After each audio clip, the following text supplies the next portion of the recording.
2026 FIFA বিশ্বকাপের knockout পর্বে জাপানকে হারিয়ে শেষ 16 নিশ্চিত করেছে 5বারের বিশ্ব চ্যাম্পিয়ন ব্রাজিল। আর ব্রাজিলের এই রোমাঞ্চকর জয় ঘিরে গত মধ্যরাতে উৎসবের নগরীতে পরিণত হয়েছিল ঢাকা বিশ্ববিদ্যালয়ের টিএসসি এলাকা। বড় পর্দায় খেলা দেখতে সেখানে হাজির হয়েছিলেন হাজার হাজার ফুটবল প্রেমী। সিরাত আল মুস্তাকামের রিপোর্ট। বিনিয়োগ হোক বিশ্বস্ত, আমার পছন্দ সল্ট বে। ওয়েলকাম টু সল্ট বে। ঘড়ির কাঁটায় তখন রাত 11টা। মাঠের লড়াই দূর আমেরিকার টেক্সাসে হলেও তার আজ ঢাকা বিশ্ববিদ্যালয়ের টিএসসিতে। বিশ্বকাপের নকআউট পর্বের মহাগুরুত্বপূর্ণ ম্যাচে প্রিয় দল ব্রাজিলের সমর্থনে মধ্যরাতেই যেন এক টুকরো ব্রাজিলে পরিণত হয় পুরো ঢাকা বিশ্ববিদ্যালয় ক্যাম্পাস। তবে ম্যাচের শুরুটা সেলেসাও ভক্তদের জন্য সুখকর ছিল না। 29 মিনিটে কাইসু সানোর গোলে জাপান এগিয়ে গেলে পিনপতন নিরাপত্তা নেমে আসে টিএসসির আঙিনায়। স্তব্ধ হয়ে পড়েন সমর্থকরা।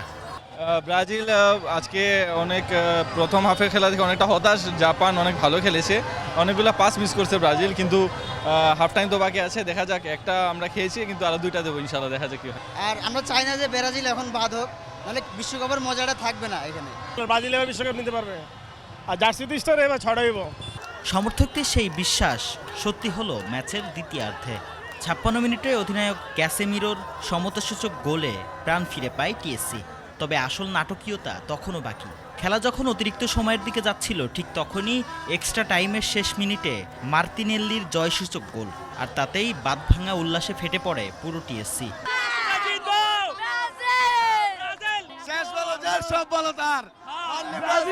ব্রাজিল যে কোনো সময় ব্যাক করতে পারে, এটা আমরা বিশ্বাস করি সব সময়। একসাথে ব্রাজিল আর্জেন্টিনা খেলাটা পর আরো বেশি খুশি হব। 2-1 গোলে জিতবো আমরা। আমি গত ম্যাচেও 3-0 প্রেডিকশন করছি, ওটা মিলে গেছে, আজকেও মিলে গেছে, আমি খুবই খুশি।